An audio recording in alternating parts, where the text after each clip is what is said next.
Alright, so this is the 6th episode of this custom track review rant thingy I've been doing. That's neat. So I'm done making my old reviews into videos. I finally got those out of the way. It only took over 2 years, not that long. Now you're getting the more up-to-date thoughts on these tracks. Not that I disagree with my earlier opinions, but I feel like I have since matured as a person and as a critic. Matured in quotes. Double, triple quotes. 10 times quotes. Yeah. But now you're hearing 2021 Lugia. No more late 2018, early 2019 Lugia. This is 2021 Lugia. Well, I mean, technically my Twinkle Circuit review was mostly written in 2020, but I started it in early 2019 and didn't add the exploration stuff until like September of 2020. So that one doesn't count. Shut up. Yeah, I said I wouldn't be doing this at the beginning of the videos anymore, and like 4 videos later, hey guys, what's up? I'm doing this again. Nice. Yep. That's it. Listen to me complain about custom tracks for the 6th time. Great content, I know.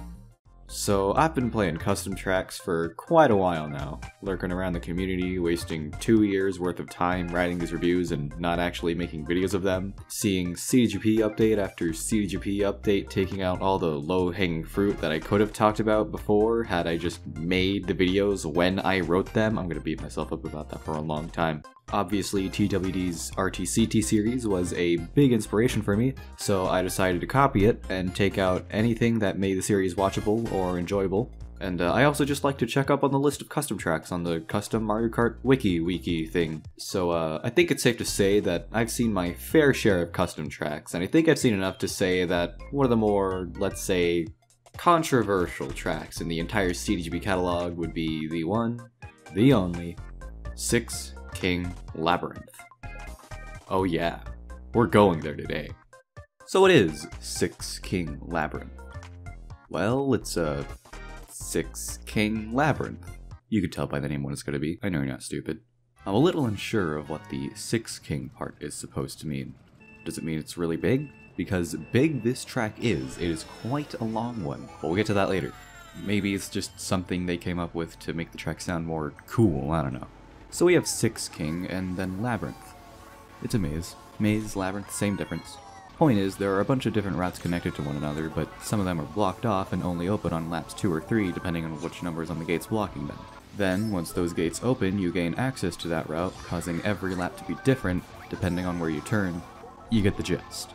Truth be told, this is something I have not seen in pretty much any other custom track made around this time, or even just ever, really. Points for creativity. That being said, however, there is a bit of a huge problem I have right off the bat, and I can't ignore it anymore. I'm sorry, but a maze is just not a good concept for a racing track. It's just not. It's interesting, sure, but does it make for good races? Here's a hint, no it doesn't, but we'll get to that in a bit. For now, the visuals. Let's focus on how this track looks, the very first impression you get when you start playing. You start off on this floating structure here, and after you fly into the cannon, or just die from waiting too long, you never see it again. What's the point of this? I don't know. Could they have put the starting point on the actual track instead so as to not waste about 7 seconds after the race starts? Yes, they could have. But I'm going off track. Once you land on the strip here, you see that it's pretty ugly. The land you're driving on and the rocky stuff beneath it clash pretty badly, and the block of a castle in front of you is made entirely of one texture. Well, if you count the pillars, then that's 2, but that's still only 2 measly textures, and they look very similar. Once you drive into the castle and see that all the walls are made of the same gray brick material, that's when you start to get what this track is all about. It's now an appropriate time to mention that this track is like really old, and that it was made in MS Paint, because this track is really old and it was made in MS Paint. King was made back in 2011, and by this time, people had SketchUp to model their tracks, so I'm not sure why they decided Paint would be the best option. Either they didn't know it was available, or didn't know how to use it, or didn't want to use it. Either way, Paint was the go-to software for designing this track. Now, I, and anybody else with reasonable judgment, would heavily advise against using Paint to design your track, because it's MS Paint. If you have your doubts, let me ask you this. Have you ever seen a good track that was made with MS Paint? Thought so. Stick with SketchUp or Blender. So you go around this hallway to that one, most of them looking exactly the same. At one point or another, the walls change from light gray to dark gray. Okay. Every now and again, you'll see a super stretched texture on the wall, presumably because of the MS Paint thing. There are a few rooms that actually diverge from this look, those being the equally as ugly wooden floor bit with ghosts here, the desert section reminiscent of the volcanic Skyway desert, the ice room equally as strange and out of place as the desert, a sad attempt at a lava room, and this room with the boulders rolling downhill towards you. It's nice to have a change of scenery from everything else, but these still look rather bad, wouldn't you say? After leaving the labyrinth, you land onto the aforementioned dirt path, and that's it. Enjoy your race. All around, this is not the most pleasant sight to see. Textures don't flow together, and some of them are wildly out of place and clash with the rest of the look. Visuals might not be as important as gameplay, but that's not to say visuals aren't important. Your track can play pretty well, but if it looks like garbage, people will be less inclined to play it. Bad visuals could turn an otherwise good track into a mediocre track. And trust me, 6 King Labyrinth isn't an otherwise good track. Much of the gameplay itself is not particularly noteworthy aside from the whole labyrinth thing. Personally, I've never had much of a problem navigating the course. If I ever did, I got the hang of it fairly quickly. In my opinion, it shouldn't be that hard to follow because, well, Lakitu exists, but I don't speak for everyone, so I went ahead and asked the Mario Kart Wii subreddit for their thoughts on the track. Here are some of the responses I got from there. Fun for joking around in local multiplayer. I don't play online because my Wii's internet is broken, but I can't imagine it being quite annoying there. Bad for anything but time trial. I think it'd be a fine track if it got an update that A, makes it prettier, and B, gets rid of the damned bean corners. Oh, I'll get to those in a moment, don't you worry, Cheetahlinks. God, I hate those bean corners. One wheel goes a little off the track and boom, you're dead. I got you too, Britpig, just you wait. It's like Heart of China. A fun track to mess around on, but a horrible track to race on. Okay, own up. Who voted top tier track? A track should be a race, not a task or a maze. Thank you to all those who commented, I really appreciate it. I would have asked Choi's Discord server too, along with the subreddit, and I would have advertised this video on Choi's Discord server too, but then he put it behind a paywall like a day before I was about to ask, so that plan just went out the window. Although, I have a feeling that the responses I got wouldn't have been very different. As you could see, there were some who defended 6 King and actually enjoy it. And all the more power to them, you know, who would I be to stop them from enjoying it? However, the general consensus on the track is largely negative. On the poll itself, most people voted for the I just want to see the results lol option. I really shouldn't have added this option, I really shouldn't have done that. Thanks for contributing, guys. As for the actual votes, a not insignificant portion of voters decided to vote terrible. Not just bad, terrible. A lot of people really do not like this track, myself included, and there's a good reason for that. The design is not good. Like I and that other guy said, mazes do not make for good racing tracks. Do y'all remember that one video Troy made like a decade ago? This one, where he deliberately took the wrong path to troll everyone who followed him and didn't know where to go? Yeah, that was a long time ago, and the CDGP version hasn't been updated since 2014, and the layout is still the exact same as it was in 2011. People have been struggling with this track since the dawn of time. Just goes to show how poor the design is if people continue to have this problem a decade after it was made. Even if you added arrows everywhere and you were able to get the most clueless person on earth to be able to follow the track, it's not like it'd be any fun to play. Enemies and obstacles are few and far between, and all that's left are a handful of hallways that all look and play the same. Mixing and matching up a bunch of 90-degree angles does not a good course make. I went after Sadek's Twinkle Circuit in the 2018 Volcanic Skyway remake for the exact same reason. Unless you really know what you're doing, making your layout exclusively out of right angles will not work out. And even then, if you somehow manage to get it to work, you'd be better off doing anything else with your track. If there's one thing it got right, however little, it's that the wiggler here walks along the length of the road and not the width. That way it doesn't block off the whole road. Wow, what a concept. Yeah, I'm still a tad miffed about it, still a little irked about that, a little peeved, just a little. Regardless, placing wigglers in a small, narrow, maneuvering area like this is not a very good idea. You know why? Because they're wigglers, and they wiggle everywhere.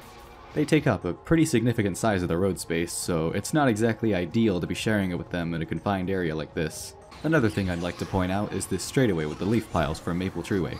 Much like the ones in Maple Treeway, they give out bananas, mushrooms, I think stars as well, in addition to shells and fibs, which is admittedly kinda cool. I like this is good. If only the rest of the track was filled with actually good ideas like this. Ooh, you see that? What just happened there? That's a bunch of BS. Some may call it a bean wall.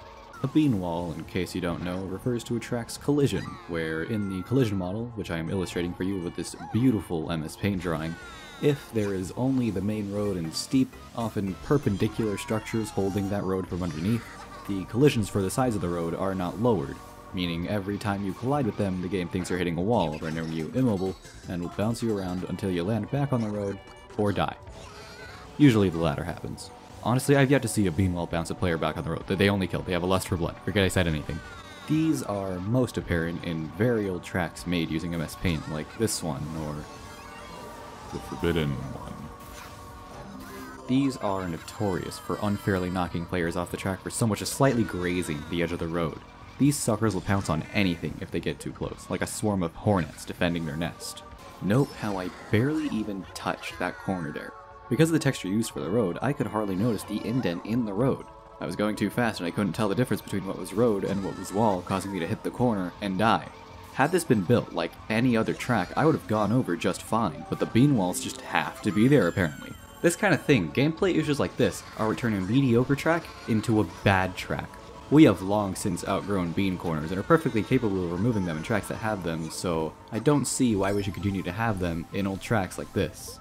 I guess it's part of the appeal, maybe?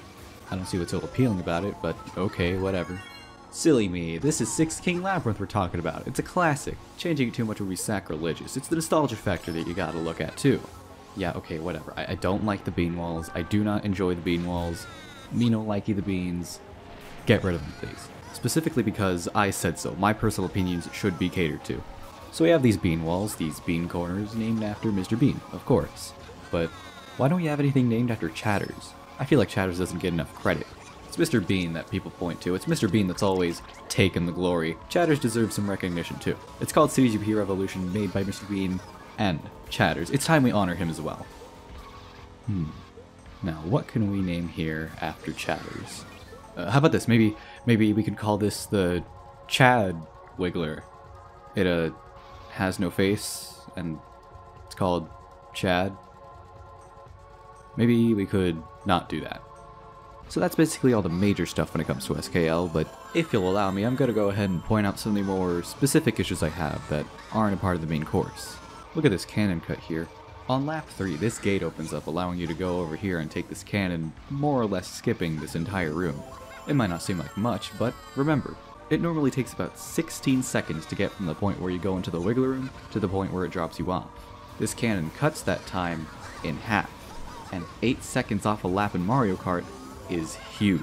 Sometimes 1 second, or even a fraction of a second, is enough to make or break a race. So for anyone who takes the cut to get an 8-second advantage over those who don't, there's no question. Why wouldn't you take the cut?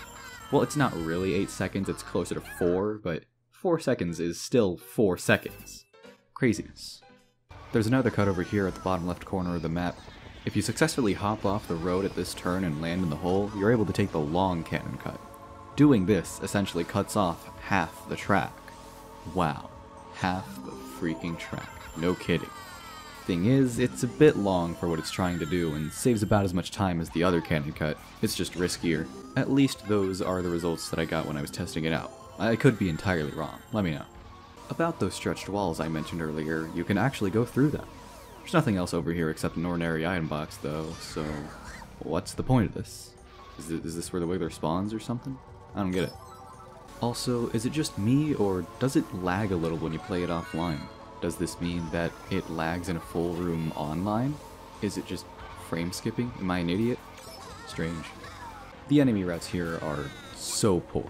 The CPUs will constantly drive off the track, take the slowest route possible, or bump into the walls. They'll find some way to get stuck and make their laps as long as they can possibly be. Sometimes they'll even get stuck in an endless loop of dying and respawning and dying again at the same spot.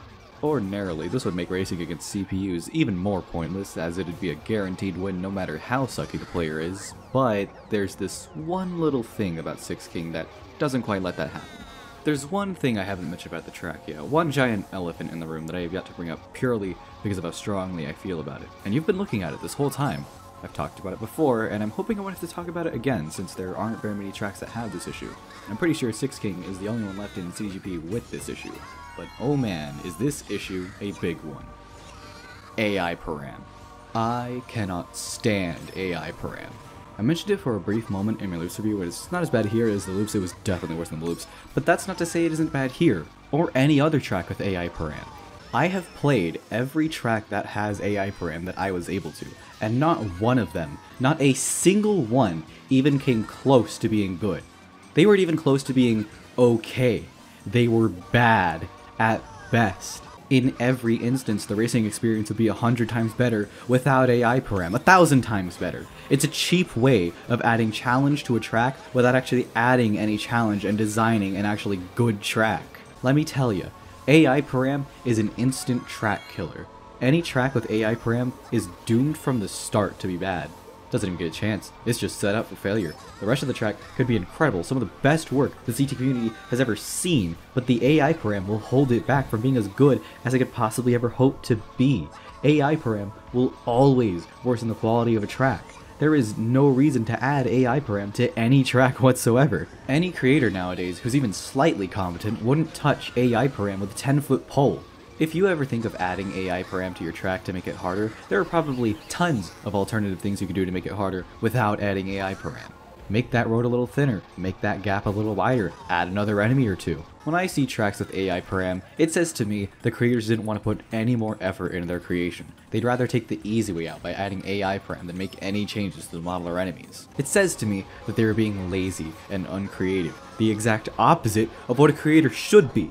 Bad visuals can turn a good track into a mediocre track, bad gameplay can turn a mediocre track into a bad track, but AI param turns a bad track into a terrible track.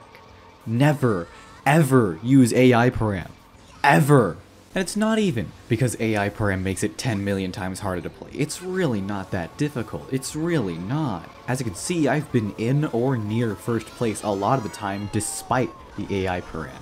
It's not so much what it does to the gameplay, much more so the principle behind adding AI param that really gets to me, you know, the laziness. And I'm willing to wager that the reason it isn't nearly as bad here as it is the loops is because of the terrible enemy routes. Imagine if the CPUs didn't constantly bump into the walls all the time. Imagine if it were more like the loops, with one direct path to take, and that's it. No shortcuts, no alternate routes, no speed boosts, nothing. Guarantee the AI param would be much worse. Also, I kinda didn't word myself very well when I talked about AI param in the loops video. I said something along the lines of it cheating the player out of a win, which makes it sound like I thought winning was the only thing that mattered, when that really isn't the case. I'm no stranger when it comes to losses in Mario Kart. I've been playing this game for just about as long as I can remember, and I've been a consistent 6K player for as long as I've had a CGP.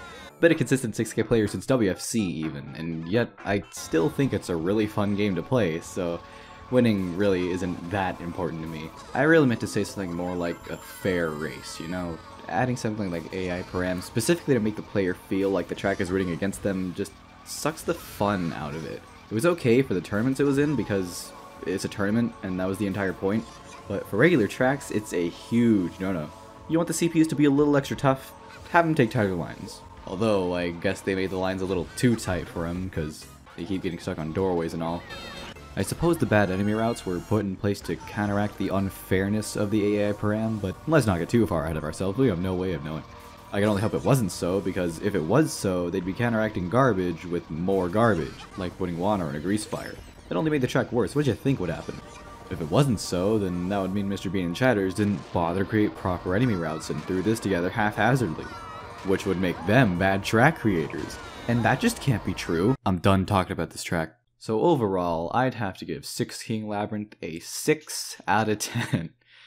Yeah, just kidding. It gets like a 4. It's not quite good enough for a 4. 3.5. There's AI param. 2.5. 2.5. 2. 2. It gets a 2 out of 10. 2 out of 10. 20. 20. 25. 30. 30. 2 out of 30. On to Incendia Castle. Incendia Castle, the sister track to the Hex Imperial Maze, is, like you'd expect, quite similar in many ways. Like in King Labyrinth, new paths open up depending on which lap you're on, or should be on. It's really all about the timer. The ground here shakes and falls to reveal another steeper incline, opening up the next path while simultaneously blocking off the previous one. I like this idea, it's a nice concept, I gotta give props. However, unlike 6 King Labyrinth, this idea is nice and straightforward. It's much more friendly towards users who are trying to navigate it and are unfamiliar with the layout. Props for that. Also, I don't know where else to bring this up, so I'm just gonna put it here, but Incendia Castle was the first ever custom track I saw on YouTube. Like, at the very latest, it was around 2015, so it probably wasn't Alpha Mario's vid, but I do have a bit of nostalgia thinking about this track. I'm surprised it took me until 2018 to figure out what CGP was and download it, considering how long I have been aware of this track. I guess I just dismissed it as a hacker doing a hack thing and didn't bother to look further into it. Anyhow, don't think I'm gonna go easy on it just because I'm nostalgic about it, because I sure ain't, let me tell you. I'll call him like I see him. But now, it's time to see if Incendia Castle could live up to the infamy of its sister track, or will it turn out to be a surprisingly decent track? Only one way to find out. First, the visuals. The two look fairly similar. It's about what you'd get if you painted 6 King red. There's not much else I can say about the visual department of this track, although I do have a couple comments to make here and there. The biggest thing I have to note is this cannon. It looks incredibly out of place with the green matrix-like arrows. Even just coloring it black or white would have helped it look better. Don't know why they decided green was the way to go. Like with 6 King, random textures are squashed and stretched for no apparent reason, again, presumably because of the MS Paint thing. Except you can't go through them this time. Lame. I'm honestly tempted to say that the distortion of textures kinda makes the track better, in a way. Without the random stretches, about 3/4 of the track would look the exact same. And I mean the exact same. There are like 4 textures in this track. 2 of them make up the castle section. Personally, I'd like a little bit of variety in looks if a track's gonna be this long. Look at this, even the skybox is stretched. How'd they manage that? Y'all ever notice this little square here? Wonder how it got there. Is it a glitch maybe? Are you able to hit it? I don't know, maybe. You could certainly hit the wall behind it. I'm watching you.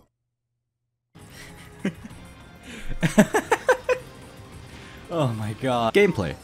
Like 6 King, most of the race takes place inside a giant block, castle. It's in a castle. And player routes are different depending which lap it is, all being tied together by a dirt path outside. And like I mentioned before, it's a lot more straightforward and noob-friendly in comparison. The design is much more suitable for a fast-paced racing game like Mario Kart. However, it does so at the cost of being fun. It's not for lack of trying. There are several places to die and plenty of enemies to dodge, but the vast majority of the track consists of empty halls.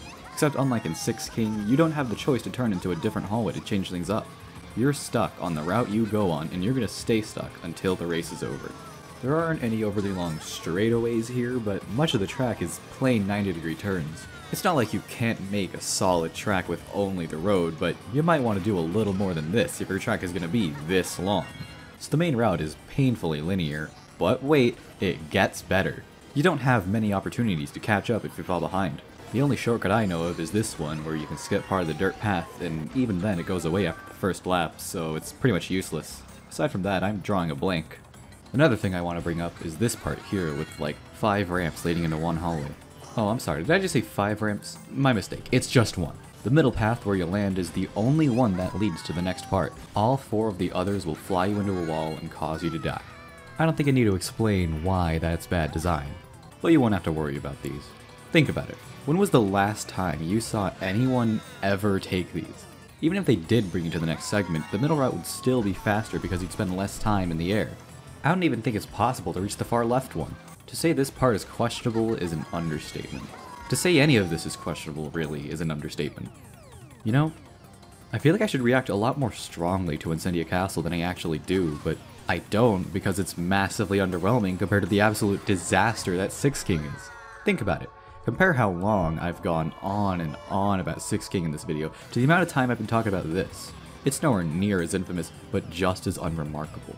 Even though it was released almost a year before, Incendia has always been living in 6 King's shadow. That's kind of sad, really. I almost feel bad for it. When I really think about it, the relationship between these 2 tracks kind of reminds me of Chatters and Mr. Bean. Again, think about it, hear me out. Nobody talks about Chatters nearly as much as they do Mr. Bean. Wait, comparing them to these tracks would be more of an insult towards them than an analogy. Never mind, I'm sorry. It sounded good in my head. My bad. So, how do these 2 tracks hold up against each other? Let's compare. 2 are pretty similar, both in concept and in execution, but personally I feel Incendia Castle pulls it off a little better.